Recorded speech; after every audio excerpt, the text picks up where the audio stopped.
चलिए कार्यक्रम में आगे बढ़ते और रुक करते हैं अपनी दूसरी अहम खबर की तरफ।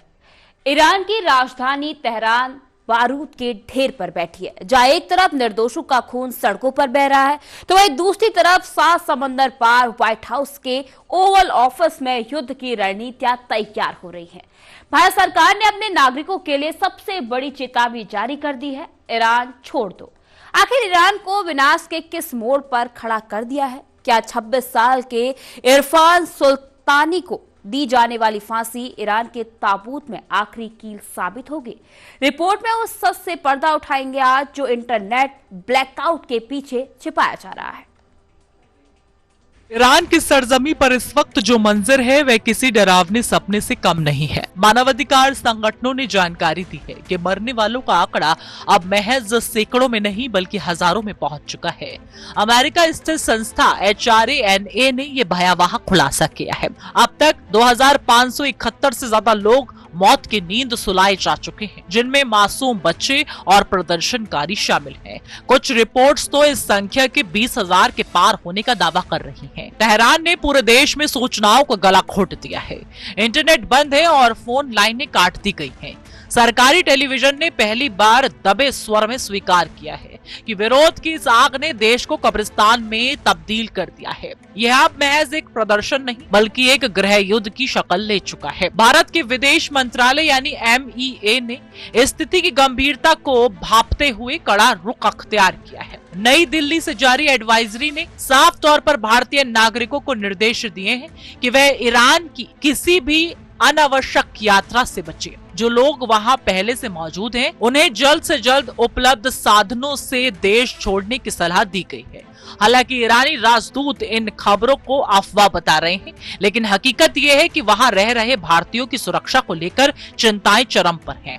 अधिकारियों ने स्पष्ट बताया है कि प्रदर्शन स्थलों के आसपास रहना जानलेवा साबित हो सकता है।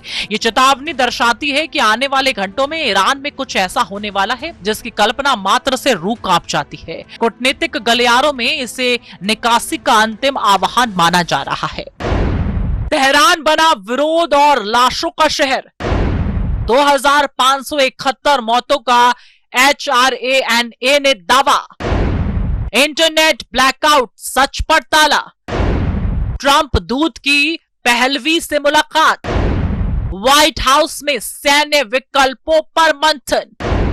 तेहरान की सड़कों पर ताबूतों की कतार। सबसे दुखद और आक्रोश पैदा करने वाली खबर 26 वर्षीय इरफान सुल्तानी को लेकर है। उन पर मुहर्बे यानी ईश्वर के खिलाफ युद्ध का आरोप मढ़ा गया है। मानवाधिकार समूह ने जानकारी दी है कि इरफान को फांसी के फंदे पर लटकाया जा सकता है। यह सजा केवल एक इंसान की मौत नहीं बल्कि ईरान के उस युवा आक्रोश को कुचलने की कोशिश है जो आजादी की मांग कर रहा है। सुरक्षा बलों ने प्रदर्शनकारियों को अल्लाह का दुश्मन करार दिया है कि सत्ता अब मजहब की आड़ में कत्लेआम को जायज ठहरा रही है। जानकारों ने बताया है कि इरफान की फांसी पूरे ईरान में एक ऐसा विस्फोट पैदा कर सकती है जिसे काबू करना ईरानी सेना यानी IRGC के बस की बात नहीं होगी। पतंजलि केश कांति नेचुरल शैम्पू में है 16 जड़ी बूटियां जो दे बालों को प्राकृतिक शक्ति। तो अब बालों का टूटना मना है। ईरान के इस रक्तम संघर्ष के बीच एक ऐसी मुलाकात हुई है जिसने अंतर्राष्ट्रीय राजनीति में भूचाल ला दिया है। खबर है कि डोनाल्ड ट्रंप के खास दूत ने गुपचुप तरीके से निर्वासित क्राउन प्रिंस रजा पहलवी से मुलाकात की है। क्राउन प्रिंस ने ईरानी जनता से अपील की है कि वे इस शासन को उखाड़ फेंकने के लिए अंतिम जंग का हिस्सा बने। वहीं दूसरी ओर इजरायल ने संयुक्त राष्ट्र की कई एजेंसियों से नाता तोड़कर यह साफ कर दिया है कि अब नियम कायदों का दौर खत्म हो चुका है। व्हाइट हाउस में एक के बाद एक 2 बड़ी बैठकें हुई। राष्ट्रपति ट्रंप के सामने अब कूटनीति नहीं बल्कि मिलिट्री ऑप्शंस यानी कि सैन्य हमले के विकल्प रखे गए हैं। क्या हम एक बड़े हमले की दहलीज पर खड़े हैं? देखिए इस रिपोर्ट। व्हाइट हाउस के ओवल ऑफिस में हुई उन 2 गुप्त बैठकों ने दुनिया को संकेत दे दिया है कि अमेरिका अब वेट एंड वॉच की नीति त्याग चुका है। उपराष्ट्रपति, विदेश मंत्री और रक्षा मंत्री की मौजूदगी में हुई इस चर्चा का केंद्र केवल एक था, ईरान पर सैन्य प्रहार। मिशिगन से लौटते ही डोनाल्ड ट्रंप सीधे वॉर रूम पहुंचे। वहां उन्हें ईरान के भीतर मचे कत्लेआम की ब्रीफिंग दी गई। ट्रंप ने साफ लहजे में बताया कि ईरान के लोग लंबे समय से नरक में रह रहे हैं और वे अब उन्हें आजादी दिलाने के लिए किसी भी हद तक जा सकते हैं। सैन्य अधिकारियों ने राष्ट्रपति को उन रणनीतिक ठिकानों की सूचना सौंपी है जिन्हें हवाई हमलों के जरिए नष्ट किया जा सकता है। ये बैठक महज चर्चा नहीं बल्कि एक ऑपरेशनल प्लान की तैयारी मानी जा रही है। निर्वासित क्राउन प्रिंस रजा पहलवी की सक्रियता ने ईरानी सत्ता की जड़ों को हिलाकर रख दिया है। प्रिंस पहलवी ने प्रदर्शनकारियों को समर्थन देते हुए कहा है कि अब पीछे हटने का वक्त नहीं है। ट्रंप के दूत के साथ उनकी गुपचुप मुलाकात इस बात की तस्दीक करती है कि अमेरिका ईरान में रिजिम चेंज यानी तख्ता पलट के लिए एक नया चेहरा तैयार कर रहा है। प्रिंस ने सेना के जवानों से भी अपील की है कि वे बेगुनाहों पर गोलियां चलाना बंद करें और जनता के साथ खड़े हों। रक्षा विशेषज्ञों ने विश्लेषण करते हुए बताया है कि अगर ईरानी सेना के भीतर फूट पड़ती है तो शासन ताश के पत्तों की तरह ढह जाएगा। अमेरिका इस बार सीरिया या इराक वाली गलती नहीं दोहराना चाहता। वह सीधे नेतृत्व परिवर्तन पर दाव लगा रहा है। ईरान में जनसंहार, हजारों मौतों का दावा। भारत ने नागरिकों को ईरान छोड़ने को कहा। इरफान की फांसी बनी आग में घी। इजराइल ने यूएन संस्थानों से तोड़ा नाता। ईरान संकट से तीसरे विश्व युद्ध की आहट। इजराइल के ताजा कदम में संयुक्त राष्ट्र को गहरे संकट में डाल दिया है। गाजा युद्ध के बाद से इजराइल और अंतर्राष्ट्रीय संस्थानों के बीच तनाव चरम पर था, लेकिन अब इजराइल ने यूएन विमेन और ग्लोबल फॉर्म जैसे संस्थानों से नाता तोड़ दिया है। इजराइल ने इन संगठनों पर पक्षपात का आरोप लगाया है। राजनीतिक जानकारों ने बताया है कि इजराइल का ये फैसला अमेरिका के नक्शे कदम पर चलते हुए लिया गया है। ये वैश्विक व्यवस्था के टूटने का संकेत है। जब दुनिया की दो बड़ी सैन्य ताकतें अंतर्राष्ट्रीय नियमों को दरकिनार कर दें तो इसका सीधा मतलब है कि अब शक्ति का संतुलन बंदूकों और मिसाइलों से तय होगा। ईरान के मामले में इजराइल की ये बेरुखी एक बड़े क्षेत्रीय युद्ध की आहट दे रही है। ईरान में इंटरनेट और संचार का पूरी तरह ठप होना दुनिया के लिए सबसे बड़ी चुनौती बन गया है। HRANA जैसी संस्थानें सैटेलाइट और गुप्त संपर्कों के जरिए आंकड़े जुटा रही हैं। उनका दावा है कि 18,000 से अधिक लोग या तो मारे गए हैं या लापता हैं। सुरक्षा बलों ने कई अस्पतालों की छावनी में तब्दील कर दिया है ताकि घायल प्रदर्शनकारियों को गिरफ्तार किया जा सके।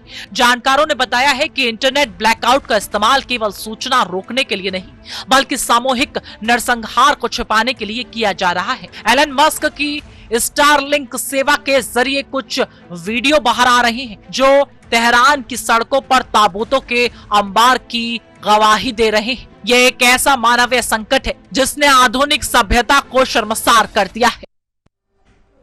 ईरान की गलियों में बहता खून सिर्फ एक स्थानीय विद्रोह नहीं बल्कि यह एक वैश्विक बदलाव की चिंगारी भी है। जहां एक ओर जनता अपने हक के लिए जान दे रही है तो वहीं महाशक्तियां इसे अपने हित में मोड़ने की कोशिश में लगी है। राष्ट्रपति डोनाल्ड ट्रंप की आक्रामकता, क्राउन प्रिंस की वापसी की आहट और इजराइल का सख्त रुख, ये सब मिलकर ही एक ऐसा तूफान की ओर इशारा कर रहे हैं जो पूरे मध्य पूर्व के भूगोल को बदल सकता है। अब भारत के लिए अपने नागरिकों को वहां से निकालना पहली प्राथमिकता है, लेकिन क्या दुनिया इस नरसंहार को रोकने के लिए कुछ करेगी या फिर 2026 का यह साल ईरान के इतिहास में सबसे काले अध्याय के रूप में दर्ज हो जाएगा? मौतों के आंकड़ों को लेकर मचे घमासान के बीच एक सच सबसे ऊपर है। तेहरान अब शमशान बन चुका है। जहां सरकारी आंकड़े 2000 के आसपास सिमटे हैं, वहीं स्वतंत्र एजेंसियां 2500 से लेकर 20,000 तक की बात कर रही हैं। इस अंतर की वजह है सरकार का क्रूर दमन। कई शवों को उनके परिवारों को सौंपने के बजाय गुप्त रूप से दफन किया गया है। विशेषज्ञों ने विश्लेषण करते हुए बताया है कि यह आंकड़ों की बाजीगरी केवल अंतर्राष्ट्रीय दबाव को कम करने के लिए है। संयुक्त राष्ट्र अधिकार कार्यालय ने भी सैकड़ों मौतों की पुष्टि की है, लेकिन उनके पास भी जमीनी स्तर तक पहुंचने का कोई जरिया नहीं बचा है। यह ईरान के आधुनिक इतिहास का वह मोड़ है जहां संख्या मायने नहीं रखती, बल्कि बहता हुआ हर एक कतरा सत्ता के अंत की कहानी लिख रहा है। व्हाइट हाउस की ब्रीफिंग के बाद अब पेंटागन में हलचल बढ़ गई है। सूत्रों ने जानकारी दी है कि खाड़ी देशों में मौजूद अमेरिकी सैन्य अड्डों को हाई अलर्ट पर रखा गया है। ट्रंप प्रशासन का मानना है कि ईरान में लोग नरक जैसी परिस्थितियों में है और मानवीय अधिकार पर हस्तक्षेप अनिवार्य हो सकता है। यह तर्क अक्सर बड़े युद्धों की शुरुआत से पहले दिया जाता है। रक्षा विशेषज्ञों ने बताया है कि अमेरिका केवल हवाई हमलों तक सीमित नहीं रहेगा, वह ईरान के अंदरूनी प्रतिरोध को हथियारों की और रसद की आपूर्ति करने की योजना भी बना रहा है। यदि वॉशिंगटन सीधे तौर पर मैदान में उतरता है तो रूस और चीन की प्रतिक्रिया क्या होगी? ये सवाल पूरी दुनिया को थर्ड वर्ल्ड वॉर के डर से कपा रहा है। इरफान सुल्तानी जैसे हजारों युवाओं का बलिदान क्या बेकार जाएगा? ये सवाल हर ईरानी के जहन में है। निर्वासित प्रिंस पहलवी की अपील के बाद कई छोटे शहरों में सेना के निचले स्तर के जवानों द्वारा प्रदर्शनकारियों पर गोली चलाने से इनकार करने की खबरें आई हैं। इसे डिफेक्शन यानी पाला बदलना कहा जाता है। यदि यह सिलसिला बढ़ा तो खामेनेई शासन के पास कोई ढाल नहीं बचेगी। जानकारों ने बताया है कि शासन अब अपनी अंतिम सांसें गिन रहा है, इसलिए वह इरफान जैसे युवाओं को फांसी देकर खौफ पैदा करना चाहता है। लेकिन इतिहास गवाह है कि जब डर खत्म हो जाता है तो तानाशाही का अंत निश्चित होता है। तेहरान की सड़कों पर लगा ये खून का टीका सत्ता के पतन का तिलक बन रहा है। निष्कर्ष यह है कि ईरान ग्लोबल पॉलिटिक्स का सबसे बड़ा फ्लैग पॉइंट है। भारत के विदेश मंत्रालय का फैसला यह स्पष्ट करता है कि युद्ध अब केवल संभावना नहीं बल्कि एक हकीकत बनने की कगार पर है। एक तरफ जनता की लोकतांत्रिक आकांक्षाएं हैं तो दूसरी तरफ एक ऐसा शासन जो अपने ही लोगों का दुश्मन बन बैठा है। ट्रंप की नीतियां और अंतर्राष्ट्रीय संस्थानों का टूटता ढांचा इस संकट को और गहरा बना रहा है।